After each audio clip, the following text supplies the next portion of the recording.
Dude, Hey, what's up? what you reading? The Bible. You're reading the Bible? Yeah. Dude, why are you reading the Bible? For class? No, I just... Okay, so you're just reading the Bible. You're just sitting here in a coffee shop in the 21st century using state-of-the-art technology to read ancient myths for no reason whatsoever. Well... Tell me something. Are you one of those super religious people who thinks Jesus actually rose from the dead? Well, I do believe that. Do you also believe in the Easter Bunny, Santa Claus, unicorns, Bigfoot? Ever been abducted by aliens? And do you buy into all those other ancient myths about dying and rising gods invented by primitive nomadic tribes back in the Bronze Age? No. Okay, so what's the difference between Jesus rising from the dead and all those other fairy tales? Here's the difference. My belief in the resurrection of Jesus is rational. It's based on historical facts. Facts? What facts? Well, first, Jesus died by crucifixion. Whoa, hold on. We don't even know if Jesus existed. Why should I believe your facts? Well, because the 5 facts I'm going to give you are backed by so much historical evidence that most professional critical scholars who study the subject accept them as true. That includes skeptical atheist scholars. Okay, so Jesus was a guy who actually existed and then got himself killed. So what? That's the first fact. Second, his disciples were convinced that he rose from the dead and appeared to them. Third, Paul, a sworn enemy of the early Christians, suddenly became a Christian. Fourth, Jesus' skeptical brother James also became a Christian. And fifth, the tomb where they put Jesus' body was empty. And those are well-established historical facts. Right, but you can't just leave it there. These facts demand an explanation. Otherwise, you've got a big hole in human history. Okay, here's an explanation. They all lied. It was a conspiracy, the most monumental prank ever perpetrated. His followers stole his corpse from the tomb and then started telling everybody he was alive. That's the conspiracy theory. The problem is it doesn't explain the facts.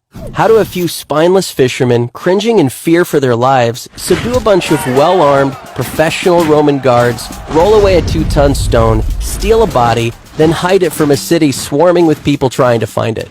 And why would they do it?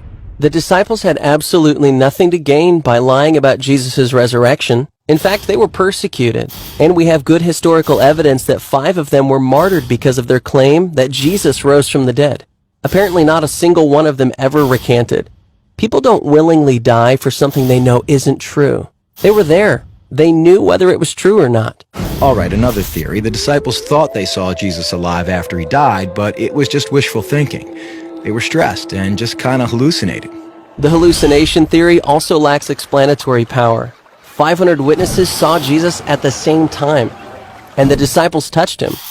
Psychologists have shown that hallucinations don't work like that, nor does this explain the empty tomb. Okay, look, maybe there's some other explanation, but the bottom line is dead people stay dead.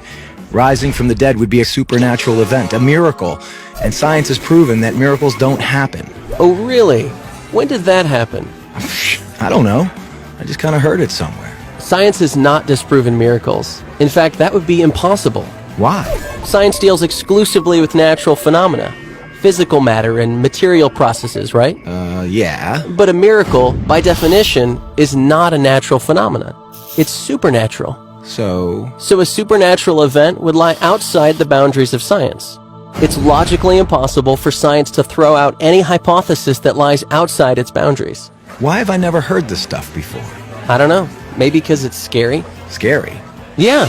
As long as Jesus rising from the dead is just a fairy tale, like Santa Claus and unicorns, it doesn't threaten my little world. But if it's a fact, if he actually did rise from the dead, that's huge. It's a total game changer. And that's why it's so hard to think about it objectively. Whoa. Yeah. Big whoa.